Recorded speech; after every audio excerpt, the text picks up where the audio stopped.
The fluorescent lights of the grocery store hummed softly overhead, casting a pale, slightly sickly glow over the aisles. It was nearly 10 at night, and the usual daytime bustle had long since faded into a quiet, almost sleepy rhythm. The store smelled faintly of disinfectant, overripe bananas, and the warm, yeasty scent of day-old bread from the bakery in the back. Outside, a steady rain tapped against the parking lot asphalt and blurred the headlights of the occasional passing car into streaks of gold and red. Behind the checkout counter, a young man leaned against the register, arms crossed, staring blankly at the door. He'd been working the late shift for almost a year now, and the routine had started to wear on him like sandpaper on raw skin. Every night felt the same. Scan groceries, bag them, say, "Have a good one," repeat. The pay barely covered rent and bus fare, let alone the kind of life he'd imagined for himself back in high school, when everything still seemed possible. Now at 22, he felt stuck, like a sock caught in a washing machine, tumbling in circles with no way out. He glanced at the clock again. Only 20 minutes until closing. His feet ached from standing all day in cheap sneakers, and his back felt stiff. He'd applied to a dozen other jobs, warehouse work, delivery driving, even a call center, but nothing panned out. Rejection emails piled up in his inbox like unread bills. So here he was, ringing up toothpaste and canned soup for strangers who barely looked him in the eye. Just then, the automatic doors slid open with a soft whoosh, letting in a gust of cool, damp air. A man stepped inside, leaning lightly on a white cane that tapped rhythmically against the tile floor. A golden retriever walked calmly beside him, its leash held gently in the man's other hand. The dog's eyes were alert but calm, trained to guide without fuss. The man was older, maybe in his late 70s, with thin white hair combed neatly back and wearing a dark overcoat that looked well worn but carefully kept. His shoes were polished, his slacks pressed. He moved slowly but with a quiet confidence, as if he knew exactly where he was going, even though his eyes, pale blue and slightly clouded, never quite focused on anything in particular. The young cashier straightened up a little. He'd seen this man before. Not often, but enough times to recognize him. He always came in alone, always bought the same few things: oat milk, whole wheat bread, a small container of Greek yogurt, and sometimes a bag of apples.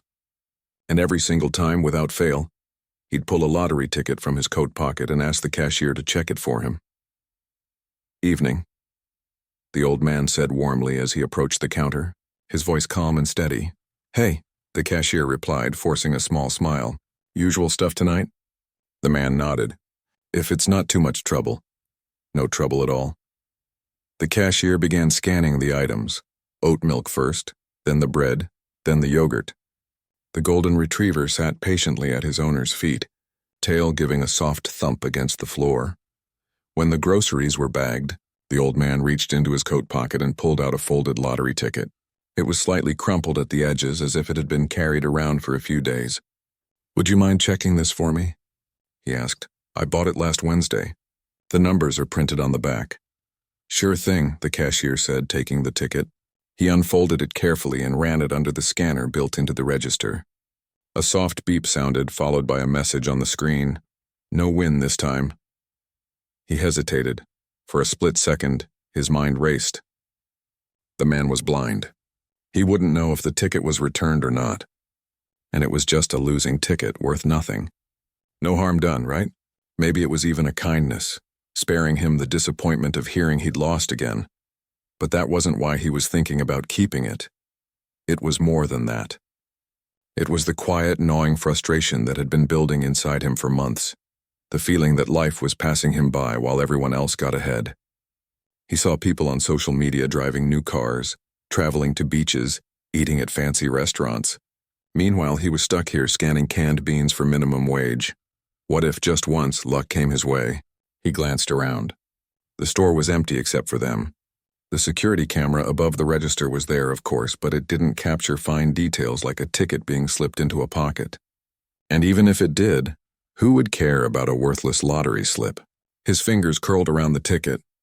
He didn't make a show of it, just slipped it into the front pocket of his uniform shirt as he handed the grocery bag to the old man. "Sorry," he said, keeping his voice neutral.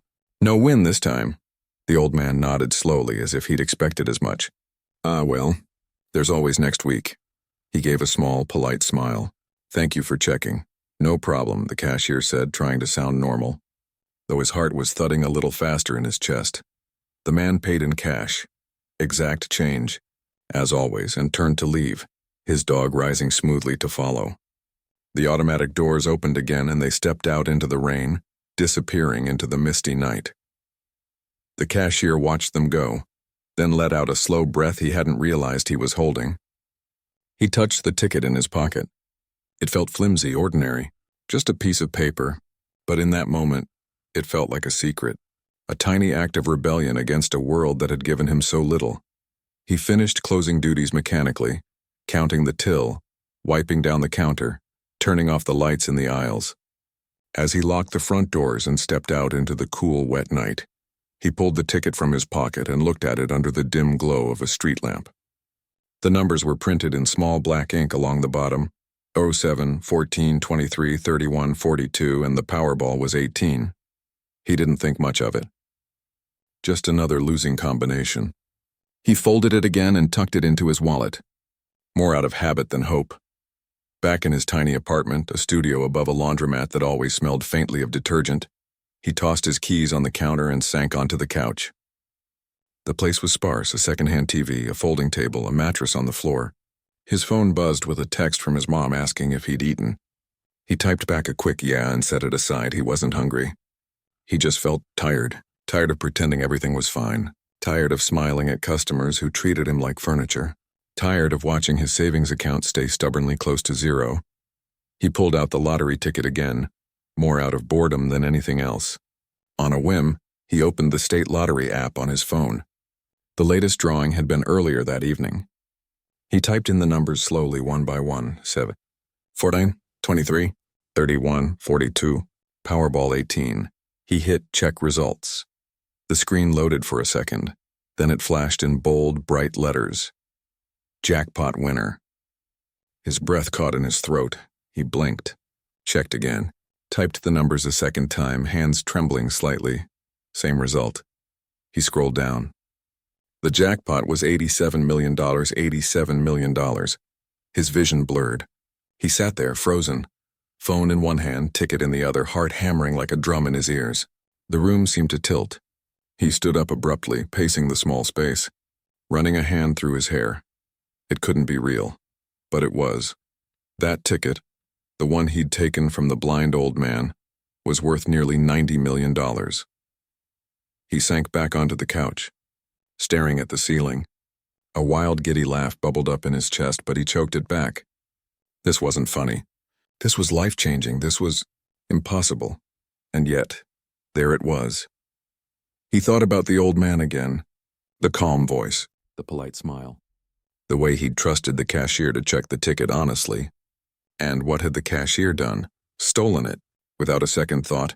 Guilt twisted in his stomach, but it was quickly drowned out by a tidal wave of excitement. $87 million. He could pay off every debt, buy a house, travel the world, never work another late shift again. He could disappear. He tucked the ticket into the back of his sock drawer, under a stack of old receipts and spare change. He didn't sleep that night. He just lay there in the dark, imagining all the things he could do, all the places he could go, all the people he could become, now that luck had finally smiled on him. He didn't know it yet. But the old man wasn't just some retired schoolteacher living on a pension. He didn't know that the man he'd just stolen from had once built an empire from nothing, that his name was whispered in boardrooms across 3 continents, that he'd chosen to live simply not because he had to, but because he wanted to, after losing the love of his life and realizing that money couldn't fill that kind of emptiness. All the cashier knew was that he held a winning ticket in his possession, and no one else knew it was his, or so he thought. Outside, the rain had stopped. The city slept unaware of the quiet theft that had just altered 2 lives forever, and in a quiet neighborhood not far away, the old man sat in his modest living room sipping tea, his golden retriever resting at his feet. He hadn't mentioned the missing ticket to anyone. He didn't need to. He'd felt the slight hesitation in the cashier's voice. He'd sensed the shift in the air, the tiny crack in the young man's composure. He'd been tested before in boardrooms and billion-dollar deals. But this was different. This was about character. And he had a feeling this story wasn't over yet. For now, though, he simply turned off the lamp, patted his dog's head, and went to bed. Some lessons, he knew, took time to sink in, and some people only learned the value of honesty after they'd lost something far greater than money. The morning light filtered through the thin curtains of the small apartment, casting long, pale stripes across the floor. The young man hadn't slept. He'd tossed and turned all night, his mind racing in circles, first with disbelief, then with giddy excitement, then with a creeping unease he couldn't quite shake. Every time he closed his eyes, he saw the old man's face, calm, trusting, unaware that the ticket he'd handed over so casually was worth more than most people would earn in 10 lifetimes. But by sunrise, the guilt had mostly faded, replaced by a sharp, buzzing energy. He got up, made instant coffee in a chipped mug, and pulled the lottery ticket from the sock drawer like it was something sacred. He unfolded it carefully, smoothing the creases with his thumb. The numbers still looked ordinary, just black ink on cheap paper, but now they felt electric, like they held lightning inside. He checked the official lottery website again on his phone. Same result. Jackpot winner, 87 million. The claim deadline was 90 days from the draw date. Plenty of time. He could take it slow, be smart. No rash moves. He showered, dressed in clean clothes, not his work uniform, and took the bus downtown to the state lottery office. He'd never been there before. The building was plain, tucked between a bank and a dry cleaner, with a small sign out front that simply read, State Lottery Commission. Inside it was quiet, almost sterile, fluorescent lights, beige walls, a few plastic chairs lined up against one wall. A woman behind a glass window glanced up as he approached. "Can I help you?" she asked, her voice neutral. "I'd like to claim a jackpot ticket," he said, trying to sound calm, like this was something he did every day. She raised an eyebrow slightly, but didn't comment. "Do you have the ticket with you?" He nodded and handed it over through the slot in the glass. She took it, scanned it with a handheld device, then typed something into her computer. Her expression didn't change at first. Then she paused, looked at the screen again, then at him. She said quietly. His stomach dropped. "Is something wrong?" She didn't answer right away. Instead, she picked up a phone and dialed an extension. "Janice, can you come over here for a second? We've got a jackpot claim on ticket number 4482. Yeah, the Langley Street store." A few minutes later, another woman arrived, older, with silver-streaked hair and a badge that read, Claim Supervisor. She studied the ticket, then the young man, then the computer screen. "Where did you purchase this ticket?" she asked, her tone polite but firm. "At the Quick Mart on Langley Street," he said quickly. "Last Wednesday?" She nodded slowly. "And you paid with—" "Cash," he said. "I always pay cash," she typed more. Then she looked up. "Our records show this ticket was purchased by a customer registered in our accessibility program, a visually impaired individual who uses a service animal." The store's system flagged the transaction because the buyer requested audio assistance at checkout. He froze. He hadn't thought about that. Of course the store would have notes, especially for regular customers with special needs. He tried to keep his face neutral. "Oh yeah, I guess I was behind him in line. Maybe he let me buy it for him. I don't remember exactly."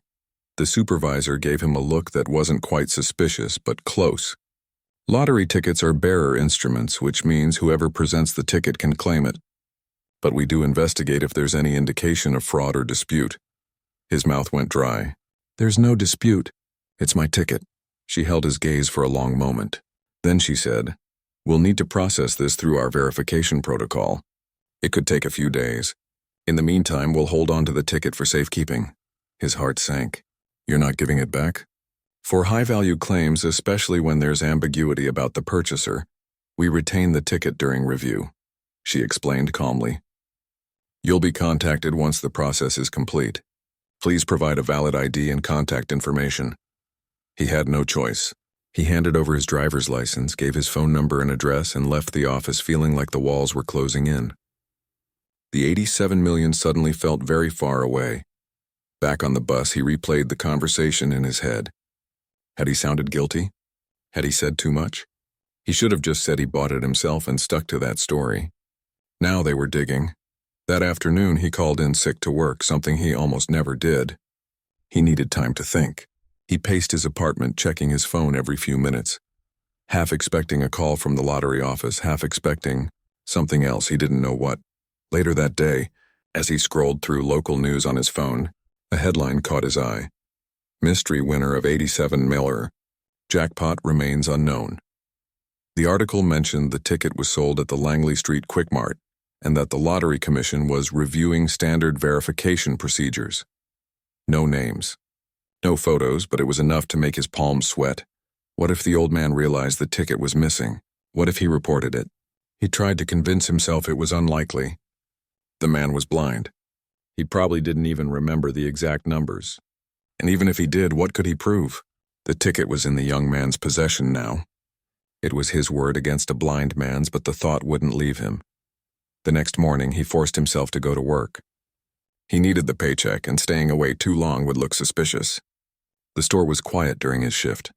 Just a few customers, mostly regulars, grabbing milk or snacks. He kept glancing at the door, half dreading, half hoping to see the old man walk in. And then, just after 8 p.m., the automatic doors slid open. There he was. Same overcoat. Same white cane. Same golden retriever walking calmly at his side. The young man's stomach clenched. The old man moved slowly down the aisle, picking up his usual items: oat milk, bread, yogurt. He seemed calm, unhurried. When he reached the counter, he placed his groceries down gently. "Evening," he said, his voice as steady as ever. "Hey," the young man replied, trying to keep his voice level. His hands felt clammy. After scanning the items, the old man reached into his coat pocket, paused, then frowned slightly, a tiny crease forming between his eyebrows. "I'm sorry," he said after a moment. "I seem to have misplaced my lottery ticket. I was certain I had it with me tonight. Did I perhaps leave it here the other night?" The young man's pulse spiked.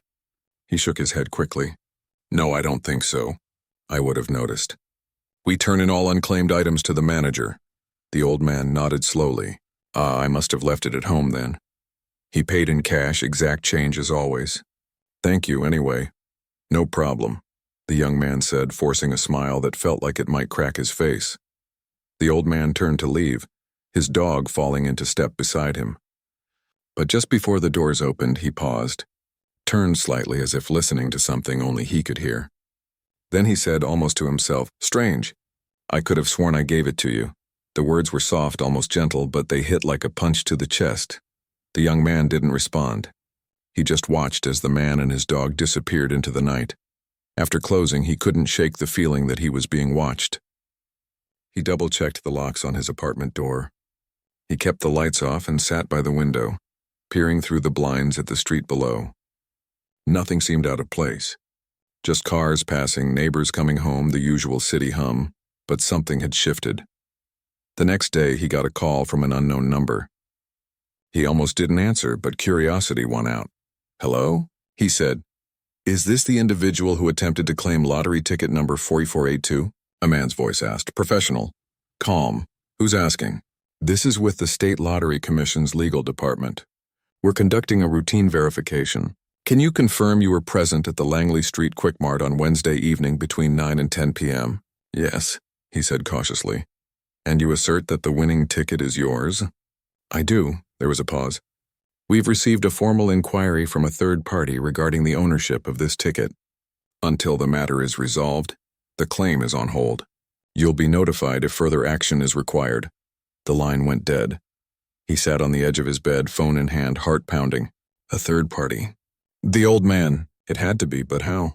How could a blind man launch a legal inquiry? How could he even prove anything unless he wasn't just some random retiree? The thought hit him like cold water. What if the old man had resources?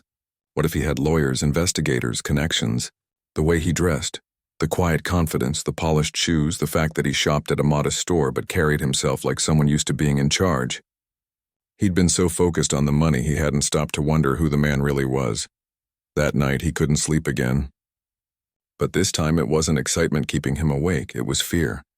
He thought about running, packing a bag, taking a bus to another state, disappearing before things got worse. But where would he go? He had no money, no plan, no one to turn to. And even if he fled, the ticket was already in the lottery office's possession. He couldn't claim it from hundreds of miles away. He was trapped.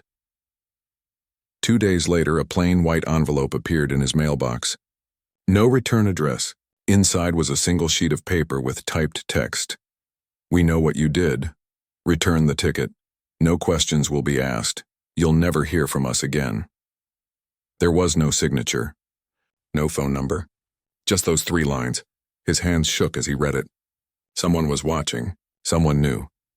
He crumpled the note and threw it in the trash, then immediately fished it back out and burned it in the sink, watching the edges curl into black ash. He wanted to believe it was a bluff, a scare tactic, but the timing was too perfect. The tone too calm, too certain. He spent the next 48 hours in a fog, going to work on autopilot, jumping at every phone ring, scanning every face in the store for someone who might be watching him. He avoided eye contact, spoke only when necessary. Even his manager asked if he was feeling okay. He wasn't okay. The $87 million no longer felt like a gift. It felt like a trap. Every time he thought about the money, he saw the old man's face, the quiet dignity, the trust that had been so easily broken. And now, instead of freedom, he felt caged by his own choice. He considered going to the lottery office and withdrawing his claim, saying he'd made a mistake, but that would look even more suspicious. And what if they pressed charges for attempted fraud? He was stuck between a rock and a hard place, and the walls were closing in. Then, late one evening, as he walked home from the bus stop, he noticed a dark sedan parked across the street from his building. It hadn't been there before. The windows were tinted. No one was inside, but it just sat there idle, waiting. He quickened his pace, heart racing. He didn't look back. Inside his apartment, he locked the door, pushed a chair under the knob, and sat in the dark, listening. The city sounds, sirens in the distance, a dog barking, laughter from a nearby bar, suddenly felt threatening. He pulled out his phone and searched the old man's name. He didn't even know it, but he remembered the store's location. He typed Langley Street Quick Mart regular blind customer into the search bar, feeling ridiculous but desperate. Nothing came up. Then, on a whim, he searched Billionaire Chicago blind and hit enter. The first result made his blood run cold. It was a decade old. Forbes article, Arthur Langley steps back from Langley Global after wife's passing. Below it, a photo of a man in a suit, older, yes, but unmistakably the same face. Sharp eyes, strong jaw, silver hair. The caption read, founder of Langley Global Logistics, valued at over $4 billion. The article described how Langley had built a shipping empire from a single truck, how he'd revolutionized freight logistics, how he'd donated millions to charities for the visually impaired after losing his sight in a rare genetic condition later in life, and how, after his wife died, he'd sold most of his assets, moved into a modest home, and lived quietly, seeking simplicity in a complicated world. The young man stared at the screen, his breath shallow. He hadn't stolen from some helpless old man. He'd stolen from a billionaire, and not just any billionaire, one who'd chosen to live without luxury, who gave away fortunes, who probably didn't even need the lottery. Money, but that wasn't the point. The point was trust, respect, basic human decency, and he'd thrown it all away for a chance at a life he didn't deserve. He sank onto the floor, back against the wall, phone slipping from his hand. The weight of what he'd done crashed over him, not just the theft, but the arrogance. The assumption that someone who couldn't see was easy to fool. That kindness was weakness. Outside, the sedan was still parked across the street. He didn't sleep that night. He just sat in the dark, staring at the ceiling, wondering what came next. And deep down he knew. This wasn't about the money anymore. It was about who he was, and who he was willing to become. The days blurred together after that. The young man moved through his routine like a ghost, clocking in, scanning groceries, bagging bread and milk, saying the same polite phrases over and over, but his mind was somewhere else entirely. Every time the store doors opened, his stomach tightened. Every time his phone buzzed, his hand trembled. He'd stopped checking the lottery website. He didn't want to see that jackpot number anymore. It felt like a taunt now, not a promise. He'd tried to convince himself it was just paranoia. The car across the street, the anonymous note, the phone call from the lottery office. Maybe it was all in his head. Maybe the old man hadn't connected the dots. Maybe he'd just accepted the loss and moved on. But then one afternoon during his break, he saw something that shattered that hope.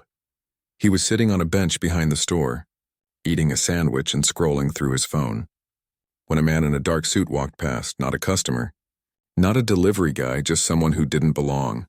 The man didn't look at him directly, but his eyes swept the area with quiet precision like he was mapping it. He paused near the employee entrance, glanced at the security camera above the door, then kept walking toward the parking lot. The young man's breath caught. He ducked his head, pretending to tie his shoe, heart pounding. When he looked up again, the man was gone, but the feeling remained. He was being watched. Not in a threatening way, not like a stalker, but like someone doing a job, calm, professional, thorough. That night, he lay awake again, staring at the ceiling, replaying every moment from that rainy evening.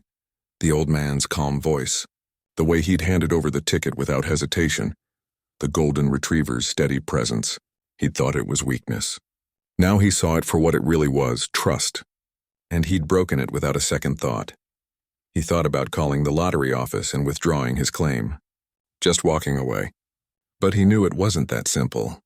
If the old man, Arthur Langley, had already filed a formal dispute, withdrawing now would look like an admission of guilt. And if they had security footage showing him pocketing the ticket, well, theft of a winning lottery ticket was a felony in most states. He could go to prison. His record would be ruined. His mom would be devastated. He couldn't tell anyone. Not his friends, they'd either judge him or beg him for money. Not his family. They barely made ends meet as it was. He was alone with this secret, and it was eating him alive. Then, 3 days after the note appeared in his mailbox, another envelope arrived. This one was thicker. Still no return address. Inside was a single sheet of paper and a prepaid phone. The message was typed in the same clean font as before. You have a choice. Meet us tomorrow at 10 a.m. Corner of Elm and 5th. Outside the public library. Come alone. Bring the ticket if you still have it. If you don't show, legal action will begin Monday morning. This is your last chance to do the right thing. Beneath the message was a time, a place, and a simple instruction. Use the phone only to confirm you'll come. One ring, hang up. He stared at the phone in his hand. It was small, black, unmarked. He powered it on. The screen lit up with a single bar of signal and no contacts. Just a blank dial pad. His hands shook. This wasn't just a warning anymore. This was a meeting. A reckoning. He spent the rest of the night pacing his apartment, arguing with himself. Part of him wanted to run, to take the bus out of town, disappear, start over somewhere no one knew his name. But where would he go? He had no money, no plan, and now he was being watched. Even if he got away, he'd always be looking over his shoulder. The other part of him, the part that still remembered how it felt to be honest, to sleep without guilt, knew he couldn't run forever. He'd made a mistake. A big one. But maybe it wasn't too late to fix it. The next morning he showered, put on his best clothes, a clean button-down shirt and dark jeans, and slipped the prepaid phone into his pocket. He didn't bring the ticket. It was still with the lottery commission. But he brought his ID just in case. He walked to the library, heart in his throat. The morning was cool and clear. The kind of day that felt too normal for what was about to happen. People hurried past with coffee cups and backpacks. A street musician played guitar near the fountain. Everything looked ordinary. He spotted them before they saw him. 2 men stood near the library steps, both in suits, both calm, both watching the street with quiet alertness. One was the man he'd seen behind the store. The other was older, with silver hair and glasses, holding a leather briefcase. They didn't look like cops. They looked like lawyers, or private investigators. As he approached, the older man turned and gave a small nod. You came. I did, he said, voice quieter than he intended. Good. The man gestured toward a small cafe across the street. Let's talk somewhere quieter. They walked in silence. Inside the cafe, they took a corner table. The older man ordered 2 coffees, black for himself with milk for the young man, without asking. He must have known his habits. That detail sent a chill down his spine. My name isn't important, the man said once they were seated. What matters is that I represent Mr. Langley. He's not interested in punishment. He's interested in understanding. The young man swallowed. I don't know what you want me to say. Start with the truth, the man said gently. Did you take the ticket?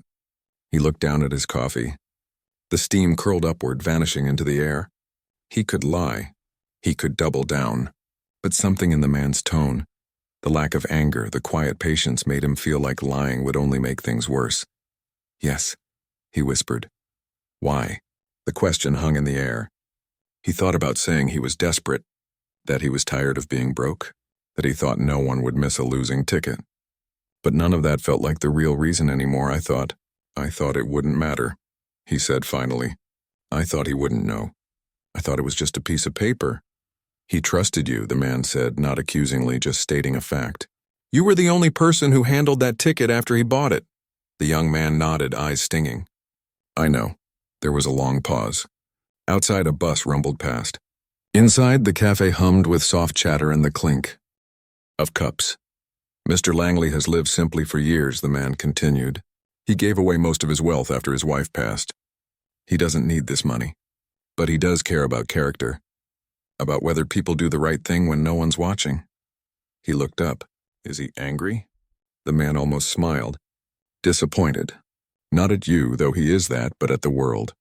He's seen too many people choose shortcuts over honesty. He wanted to believe you were different. The words stung more than any accusation. Then the man leaned forward slightly. Here's what's going to happen. Mr. Langley is willing to drop all legal action permanently if you agree to one condition. What's that? He asked, bracing himself. You return the ticket, not to us, not to the lottery office, to him in person, and you tell him face to face why you did it. The young man blinked. That's it? That's it. No jail. No fines? None. He doesn't want your life ruined over a moment of poor judgment, but he does want you to own it. He sat back, stunned. He'd expected threats, demands, maybe even handcuffs. Instead, he was being offered a way out, a chance to make things right without losing everything. Why? He asked quietly. Why would he do that? The man sipped his coffee. Because once, a long time ago, someone gave him a second chance when he didn't deserve it. He never forgot it. They sat in silence for a while. The young man stared into his cup, turning the offer over in his mind. It sounded too good to be true. But the calm certainty in the man's eyes told him it wasn't a trick. What if I say no? He asked. Then on Monday we file a police report, submit the security footage from the store, and pursue full legal action for theft and attempted fraud. The ticket will be returned to Mr. Langley and you'll face the consequences. He nodded slowly. He believed it, and if I say yes, then tomorrow afternoon you'll meet Mr. Langley at his home. Just the two of you. You'll return the ticket. Though technically it's still with the lottery commission, so you'll sign a release form transferring your claim back to him. And you'll talk, no lawyers? No cameras? No, just honesty. He took a deep breath. For the first time in days, he felt something other than fear. He felt relief, not because he was getting away with it, but because he had a path forward that didn't end in ruin. I'll do it, he said. The man nodded. Good. He slid a small card across the table. It had an address and a time, 2 p.m. tomorrow. Be on time, and come with an open heart, not just an apology. They finished their coffee in silence. When they stood to leave, the man placed a hand briefly on his shoulder. You're not a bad person, he said. You made a bad choice. There's a difference. Those words stayed with him all the way home. That night he didn't pace. He didn't check the locks 10 times. He sat at his small table and wrote down what he wanted to say to the old man. Not excuses, not justifications, just the truth. That he was ashamed, that he'd been selfish, that he'd underestimated the man's dignity and his own conscience. He rehearsed it in the mirror, voice shaky at first, then steadier. He wanted to look the old man in the eye when he spoke. Even if those eyes couldn't see him, he wanted to be seen. The next morning he dressed carefully. Clean shirt, pressed pants, shoes polished with an old rag. He took the bus to the address on the card. It wasn't a mansion. It was a modest brick house in a quiet neighborhood, with a well-kept garden and a porch swing. A golden retriever lay on the front step, tail thumping when it saw him. The door opened before he could knock. The old man stood there, wearing a sweater and slacks, leaning lightly on his cane. He looked older in the daylight, more fragile, but his presence was still strong. Calm, steady. You came, he said, just like the other man had. I did, the young man replied. Come in. The house was warm and quiet, filled with books and old photographs. There were no signs of wealth, no fancy art, no marble floors, just comfort and care. The dog followed them into the living room and settled at his owner's feet. They sat across from each other. No table between them. No barriers. The young man took a breath. "I'm sorry," he began, voice trembling only a little. "I took your ticket because I thought I deserved a break. I was tired of working hard and getting nowhere. I saw you as easy, because you couldn't see me, and that was wrong. You trusted me, and I betrayed that trust for something I didn't even earn." He paused, swallowed. "I don't expect you to forgive me, but I needed you to know that I know what I did was wrong, and I'm giving it back, not because I have to, but because it's yours."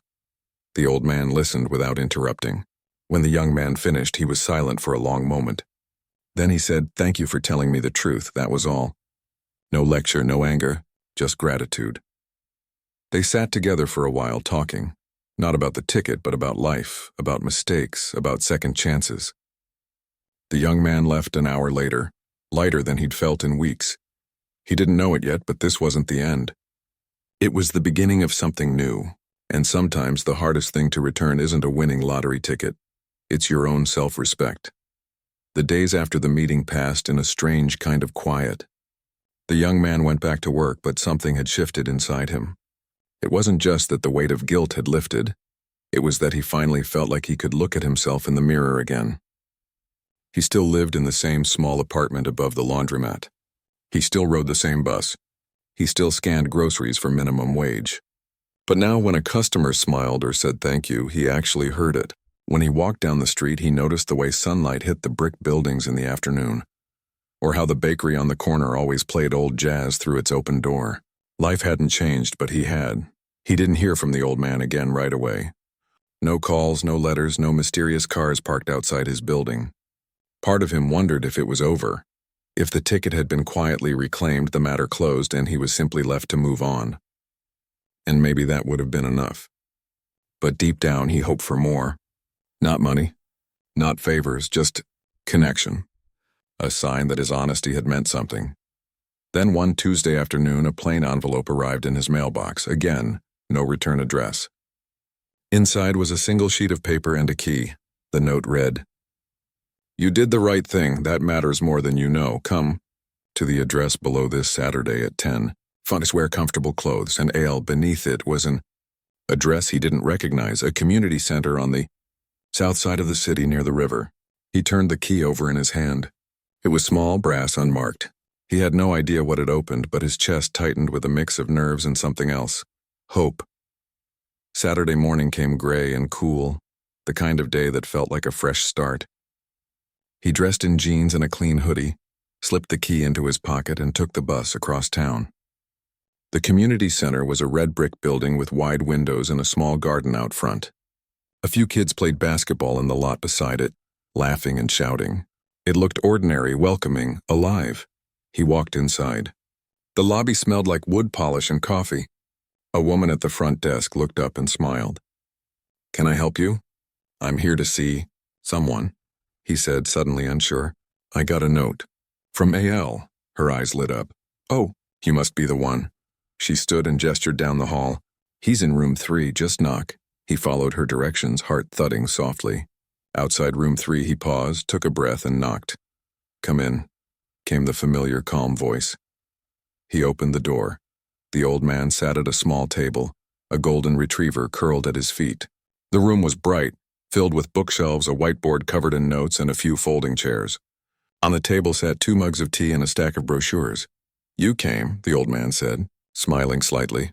"I did," the young man replied, stepping inside. "Good. Sit." He gestured to the chair across from him. "I've been thinking a lot about our talk.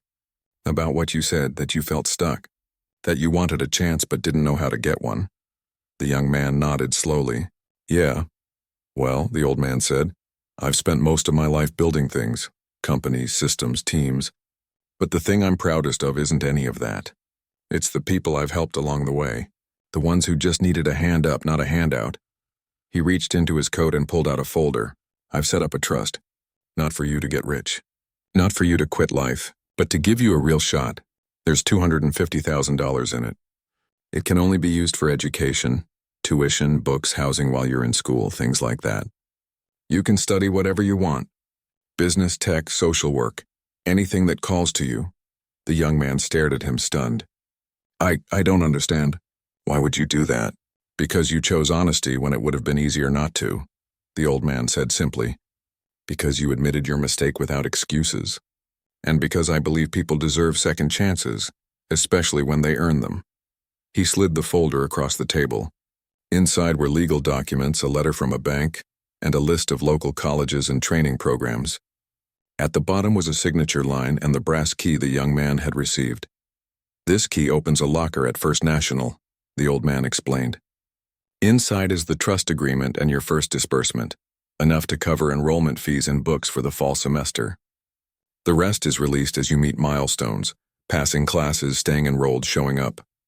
It's not a gift, he added gently. It's an investment. In you. The young man's throat tightened. He'd expected shame, maybe silence, not this. Not generosity wrapped in responsibility. What if I mess up again? He asked quietly. Then you try again, the old man said. Failure isn't the opposite of success. Quitting is. They sat in silence for a moment. The only sound, the soft breathing of the dog and the distant laughter of kids outside. I don't know how to thank you, the young man finally said. You already did, the old man replied, by walking through that door today. Over the next hour, they talked.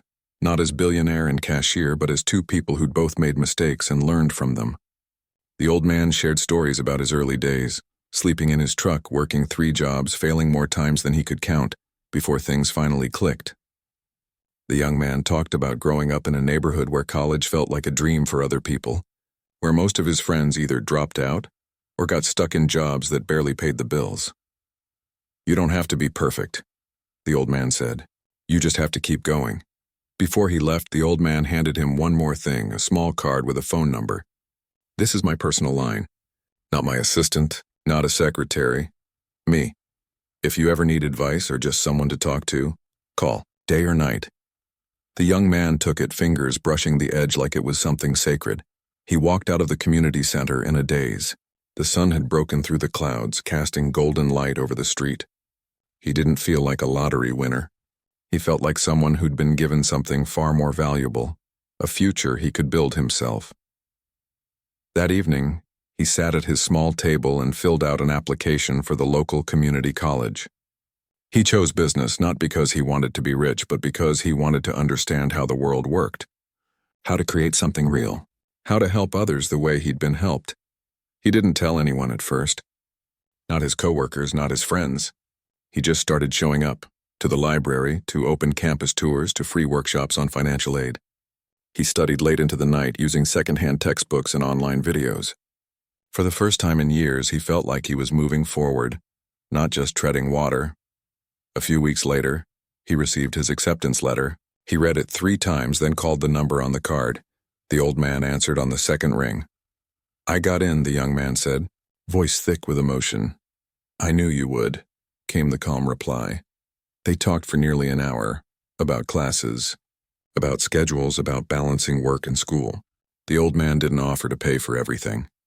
He reminded him the trust had limits, that he'd still need to work part-time, that it wouldn't be easy, but it'll be worth it, he said, and the young man believed him.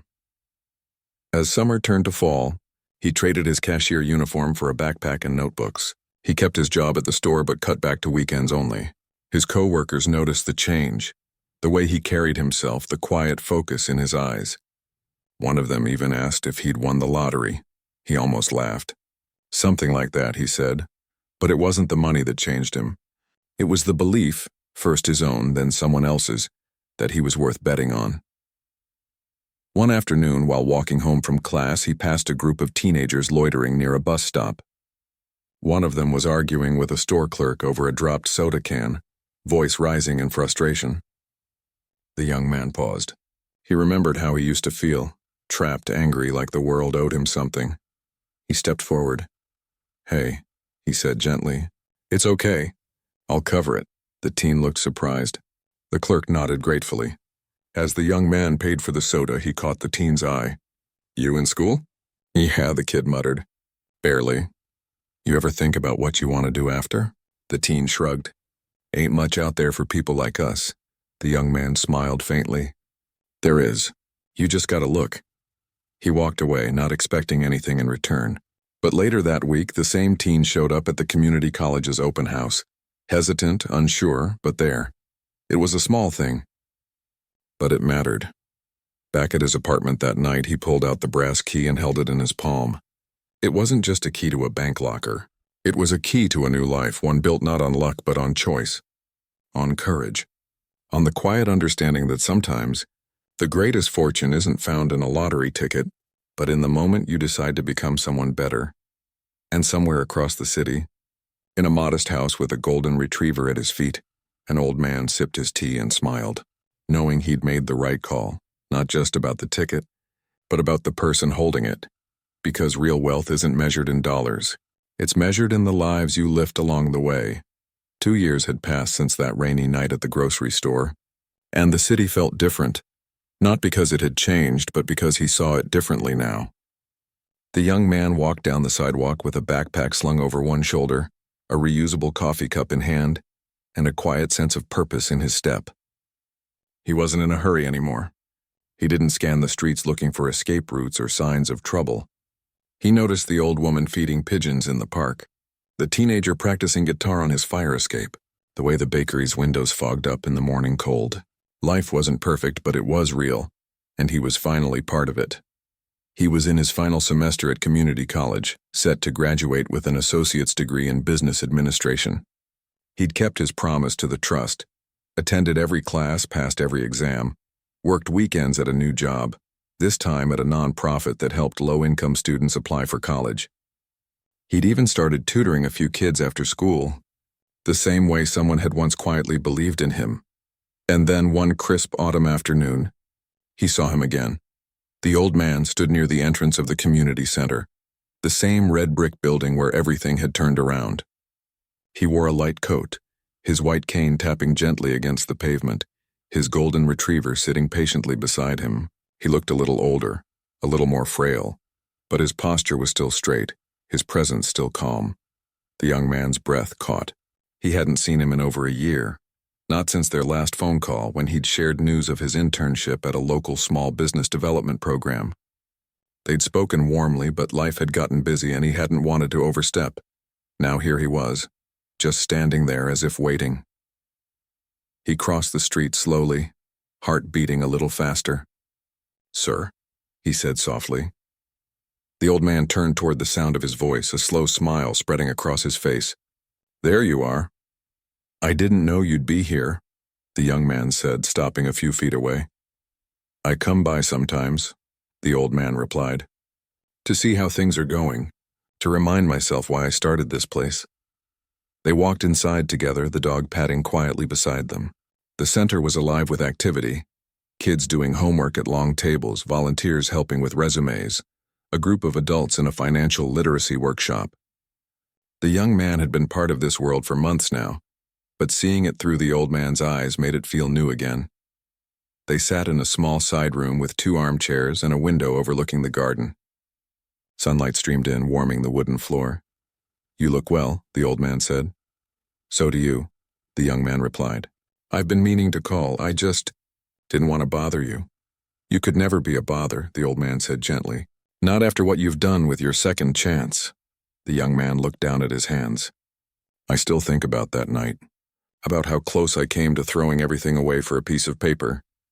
"People make mistakes," the old man said. "What matters is what you do after." They talked for a long time, about school, about the students he tutored, about his plans to transfer to a 4-year university next fall. The old man listened without interrupting, asking thoughtful questions, offering quiet advice when asked. There was no judgment, no grand speeches, just the steady presence of someone who'd walked a long road and was willing to share the map. At one point, the young man hesitated. "Can I ask you something?" "Of course, why me? Out of everyone, why did you give me that chance?" The old man was silent for a moment, his fingers resting on the arm of the chair. "Because I saw myself in you," he said finally. "Not in your mistake, but in your hunger. That look in your eyes when you thought no one was watching. It wasn't greed. It was desperation, and I've been there. He leaned forward slightly. When I was your age, I stole a wrench from a hardware store. I needed it to fix my truck so I could take a delivery job. I told myself it was just one tool, that the owner wouldn't miss it. But I couldn't sleep that night. So I went back the next morning, paid for it, and apologized. The owner hired me on the spot, said he respected honesty more than perfection. He smiled faintly. That job led to my first contract. That contract led to my first company, all because someone gave me room to be human. The young man nodded, eyes stinging a little. I wish I'd known that back then. You do now, the old man said. And that's what counts. Before he left, the old man handed him a small envelope. Open it when you get home. He didn't ask what it was. He just tucked it into his bag and said goodbye, watching as the old man and his dog walked slowly down the path toward the street. That evening, in his apartment, now a little less sparse, with framed certificates on the wall and a bookshelf full of used textbooks, he opened the envelope. Inside was a single sheet of paper and a check. The letter read, "Congratulations on your graduation. This isn't another handout. It's seed money. Use it to start something of your own, a tutoring program, a mentorship group, anything that lifts others the way you were lifted. Pay it forward. A.L." The check was for $50,000. He sat on the edge of his bed, staring at it, tears welling up not from shock, but from gratitude. This wasn't about making him rich. It was about trusting him to build something meaningful, to become the kind of person who gives chances, not just takes them. Over the next few months, he did exactly that. He used part of the money to rent a small space near the college, hired 2 other tutors from his program, and launched Second Step, a free after-school support center for high school students who'd fallen behind or felt lost in the system. He didn't do it for recognition. He did it because he remembered what it felt like to be invisible. And sometimes, on quiet afternoons, the old man would stop by. He never made a fuss. He'd sit in the corner with a cup of tea, listen to the students laugh and argue over math problems, and smile to himself. The kids didn't know who he was, just that he was kind, that his dog was gentle, and that he always asked how they were doing. No one ever spoke publicly about the lottery ticket. The old man never filed a claim. The young man never mentioned it. The ticket itself remained unclaimed, eventually rolling over into the state's unclaimed prizes fund. But that didn't matter. The real prize had already been collected, not in dollars, but in dignity. Years later, when Second Step grew into a citywide initiative with funding from local businesses and grants, the young man, now a program director with a bachelor's degree and a small office of his own, was asked in an interview what inspired him to start it. He paused, then said simply, "Someone once saw the best in me when I couldn't see it in myself. I just wanted to do the same for others." He never named the old man. He didn't need to. And in a quiet house by the river, an elderly man read the article in the local paper, folded it carefully, and placed it in a drawer already full of similar clippings, each one a quiet testament to lives changed. Not by luck, but by choice. The golden retriever lay at his feet, tail thumping softly as afternoon light filled the room. Outside, the city hummed on, full of mistakes, second chances, and ordinary people doing extraordinary things, one honest decision at a time. And high on a wall in a modest apartment downtown, in a simple wooden frame, hung a faded lottery ticket, never cashed, never forgotten, not as a trophy but as a reminder that the greatest fortune isn't found in winning but in becoming someone worthy of the win.